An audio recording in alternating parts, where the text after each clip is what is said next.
Bien, alors c'est le début de la seconde manche sur le secteur E de Jussy.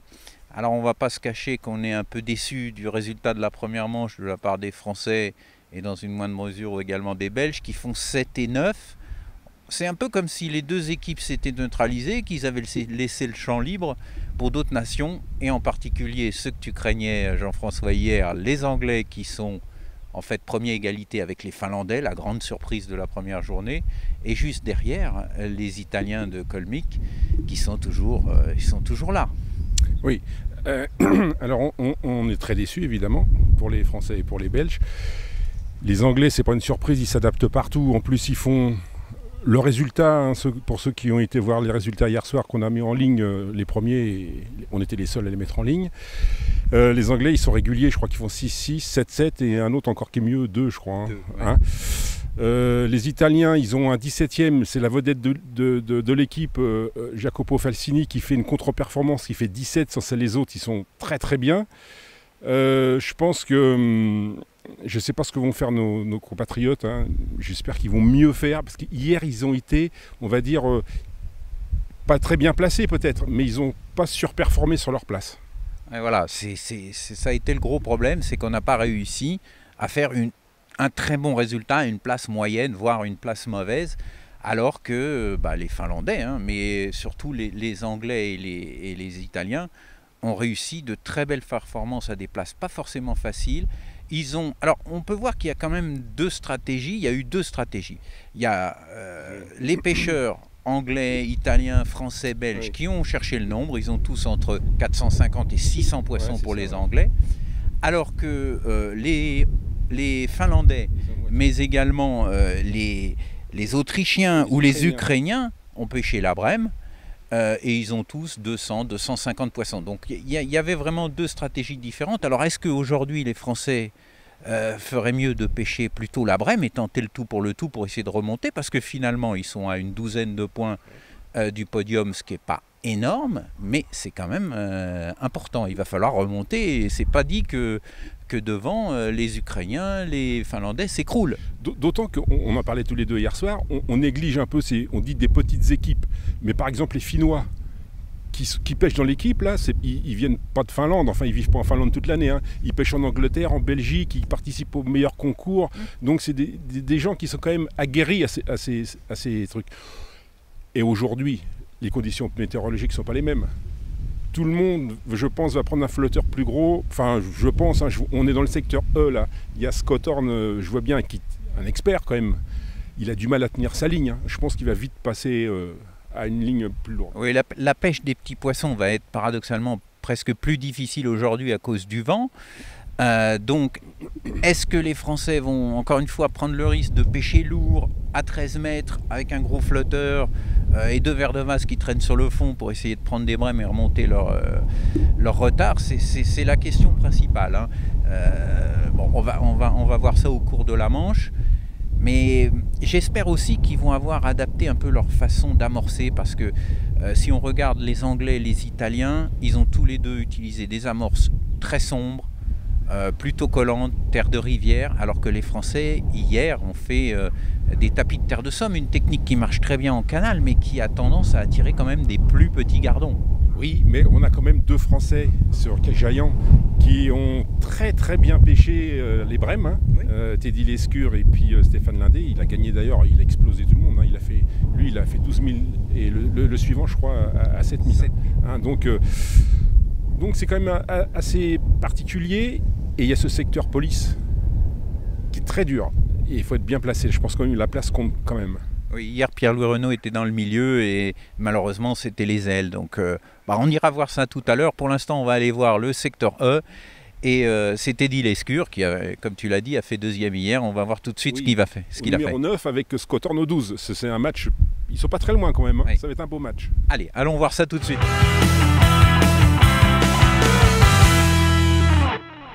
Bien, alors on est dans le secteur E avec Antoine Bérény qui suit Teddy Lescure. Alors, ça a l'air d'être assez difficile cette première heure parce que malheureusement, Teddy est au numéro 9 et visiblement les brèmes ont commencé à mordre dès le début. Dans tous les gros numéros, les 5-6 derniers numéros ont pris des brèmes. Et en plus, dans ces gros numéros, il y a les Finlandais et il y a les Italiens.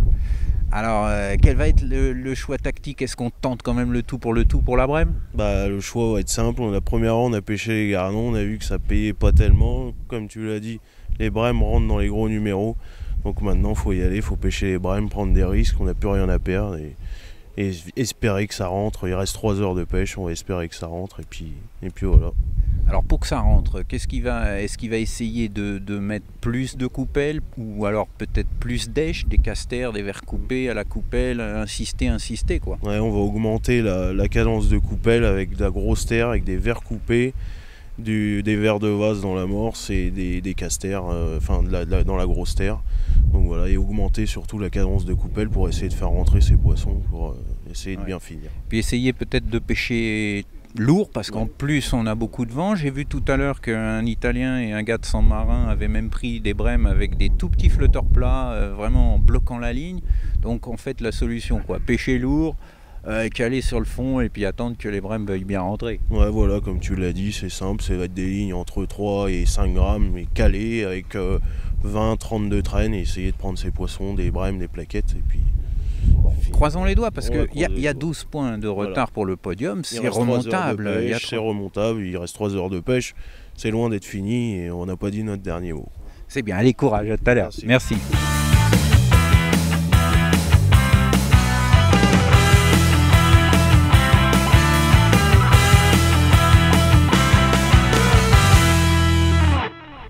Bien, alors on est dans le secteur D, au numéro 1. Qui n'est pas une vraie aile, malheureusement. C'est évidemment pas une vraie aile, pas de chance.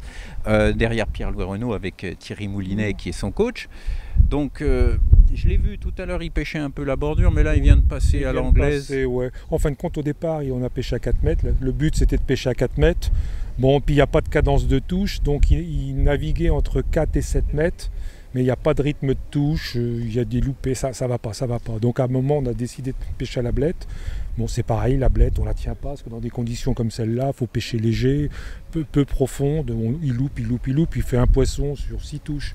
Oui. D'autant que dans le haut du secteur, là où était Stéphane hier, évidemment, à nouveau, il y a des brèmes, donc il faut tenter le tout pour le tout. Du 15 au 23, dans la première heure, il y avait entre 1 à 2, 3 beaux poissons.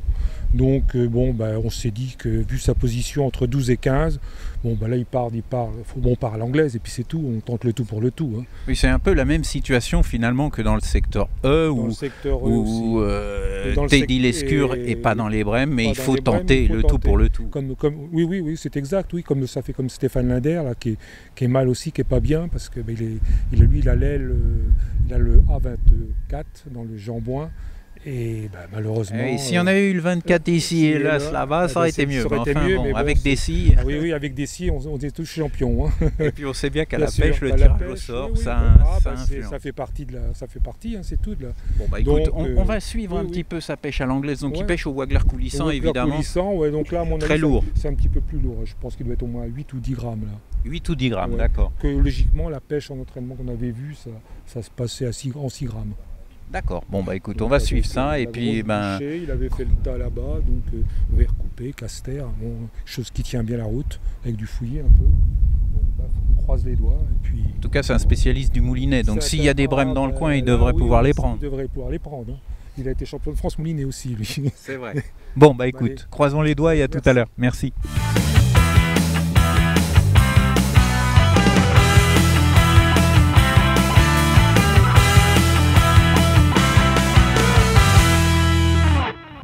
Alors on est dans le secteur C quai Gaillan, derrière Stéphane Potelet avec Pascal Lécuyer, son coach, au numéro C22. La pêche est beaucoup plus difficile qu'hier, peut-être à cause du vent d'ailleurs. En tout cas, Stéphane a l'air de bien se débrouiller en pêchant en bordure les petits gardons. Ouais. Donc par rapport à hier où on avait fait une stratégie plutôt en disant de cibler les gros poissons, les gros gardons avec une plaque par-ci par-là. Donc là on est revenu sur une pêche plus traditionnelle que Stéphane apprécie, c'est-à-dire la pêche à 4 mètres en prenant le tout venant, c'est-à-dire toutes les touches, essayer de faire le maximum de poissons pour faire le maximum de points. Donc pour l'instant, au bout de 2 heures, ça se présente très très bien puisqu'il est en tête au niveau du nombre. Et les gros poissons ne font pas la différence. C'est-à-dire qu'actuellement, il y a 2 brèmes de 1000 qui sont prises dans le secteur, mais elles sont sur des pêcheurs qui ne font pas beaucoup de poissons. Donc quand on fait le ratio avec le poids des petits poissons, Stéphane serait en tête au bout de 2 heures. Mais bon, ça reste très aléatoire parce que un beau poisson par-ci par-là, 2 beaux poissons, et là on est vraiment c'est sur le fil du couteau, puisque par rapport entre le premier, Stéphane au bout de 2 heures a eu 1825 points, le deuxième 1600, 1475, 1050, donc on voit que c'est très très serré, donc un poisson de 800, 1000 points peut tout de suite faire la différence. Ouais, mais c'était la même chose hier, c'était Oui. très très serré. Voilà. Si on regarde les résultats, pour 100 grammes, on peut facilement perdre Voilà. 3-4 places. Sauf que hier, on a été trop ciblé sur la recherche parce qu'on a fait l'entraînement la veille et on avait pu cibler les gros gardons, on a pu cibler les plaquettes. Et là, hier, on a essayé de refaire la même chose. Et c'était pas la bonne stratégie, puisqu'il aurait fallu faire comme aujourd'hui, faire le tout venant, puisqu'il nous manquait 300 grammes pour gagner 5 ou 6 places. Et les 300 grammes, quand on connaît Stéphane Potelet, faire 10 poissons de plus sur 1 heure, pour lui, c'est rien. Avec une main dans le dos, il le fait sans problème. Bon, bah, espérons en tout cas que, parce que comme il est à l'amont du secteur et quand même aux entraînements, il y avait souvent des brèmes dans les petits numéros de ce secteur, c'est-à-dire vers les ailes. Hein. Malheureusement, lui, il est à l'amont. Il va falloir surveiller quand même de très près. Je ne sais pas où se trouvent les Anglais, les Italiens. Les Anglais ont baissé un peu de rythme, puisqu'à la 2e heure, ils étaient à 19 poissons, alors que Stéphane était à 35. Donc ils ont changé un peu de stratégie, pêchaient à 3 mètres, et là ils sont repassés avec une distance de 5-6 mètres, donc un peu plus loin pour essayer de chercher les gardons un peu plus gros. Donc le nombre a diminué. Bon, je pense qu'il avait aussi moins de touches en bordure. Bon, ils sont pas loin, hein. Je veux dire, il y a 1475 points, donc c'est rien. Et par contre, les Italiens, eux, sont à 1050 points. Donc l'Italie n'est pas du tout sur une pêche de bordure, il est plus sur une pêche au large, avec une recherche de beaux poissons. Bon, bah écoute, on va espérer que ça continue comme ça et qu'il n'y ait pas trop de brèmes de sortie, et qu'il continue à prendre ses petits poissons. C'est que le vent reste comme il est, et puis pour que ça soit de plus en plus difficile à pêcher au large, comme ça nous avantage. Très bien, merci Pascal.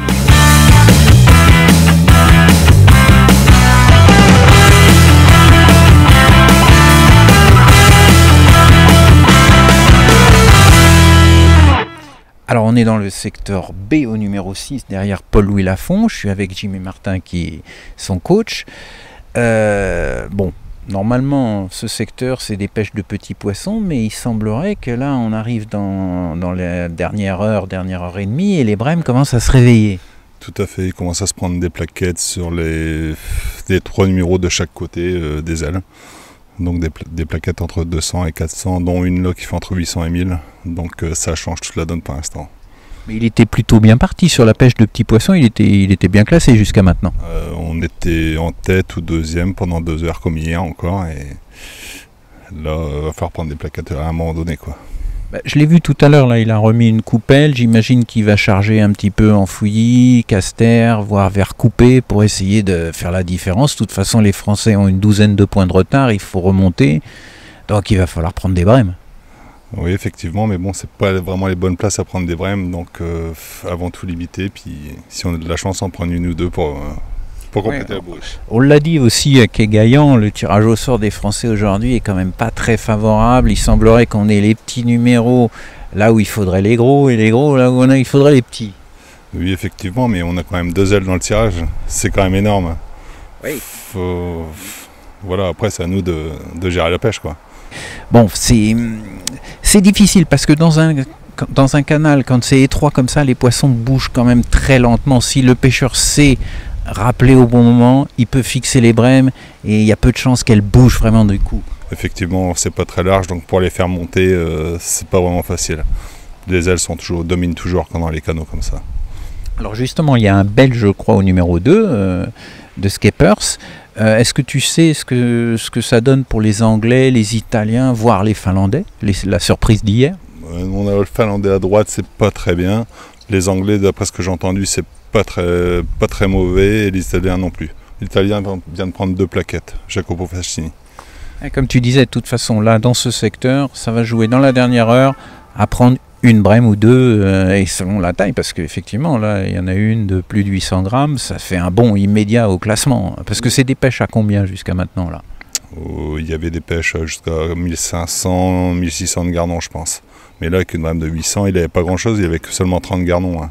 Mais bon, ça leur met dans le peloton. Bon bah écoute, on va suivre ça de très près. Merci Jimmy, à tout à l'heure.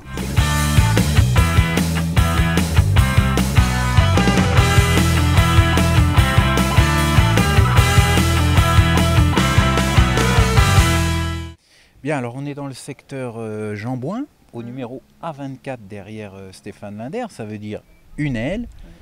Stéphane qui a quand même fait très fort, rappelons-le, hier en gagnant son secteur assez largement avec plus de 12 kilos et le plus gros score du championnat du monde. Donc comment ça se passe? Est-ce qu'il profite de cette aile ou est-ce que c'est pas forcément celle qu'il fallait tirer? Eh ben non, c'est pas forcément celle qu'il fallait tirer. Les poissons, ils sont vachement au milieu. Il y avait de gros poissons déjà à la première heure. Et même niveau gardon, la grosseur du poisson était quand même plus importante en bas du secteur qu'en haut du secteur. Oui, on vient de passer tout à l'heure derrière le finlandais et l'anglais qui ont réussi à faire des jolis brèmes, hein, des poissons de 800 grammes, 1 kg, donc forcément sur des scores aussi serrés.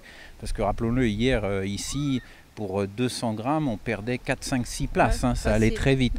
Donc, mais là, on est arrivé, Stéphane a quand même pris une jolie brème plus une plaquette un petit peu plus petite, mais est-ce que c'est les seuls ou est-ce qu'il en avait avant? Il en avait quelques-unes, mais bon, c'est des petits, 200, 300 grammes, mais ça ne suffira pas à être classé dans les premiers. Donc à ton avis, pour l'instant, parce qu'on est à quoi, à 10 minutes de la fin de la manche, il serait plutôt... Maintenant, j'ose pas trop dire quelque chose, 15e, 16e, tout dépend. Maintenant, je vois qu'il y a chaque pêcheur qui fait une brème, donc... Il a toujours été dans les 8-10 premiers. Oui, la fin de la manche a été un peu... Jusqu'à la troisième heure. Après, bon, la 4e heure, on ne sait pas ce que les garçons ils ont fait, donc on verra ça à la fin. Malheureusement, je crois que le tirage au sort des Français aujourd'hui n'était pas tellement favorable. Non. Bon, ça va être très difficile quand même pour le podium. C'est sûr. Ils se seront bien battus. Encore une fois, Stéphane a quand même réussi le plus gros score du championnat hier. Et on va attendre la pesée. Maintenant, on va suivre ça avec toi. Pas de souci. Merci Audrey.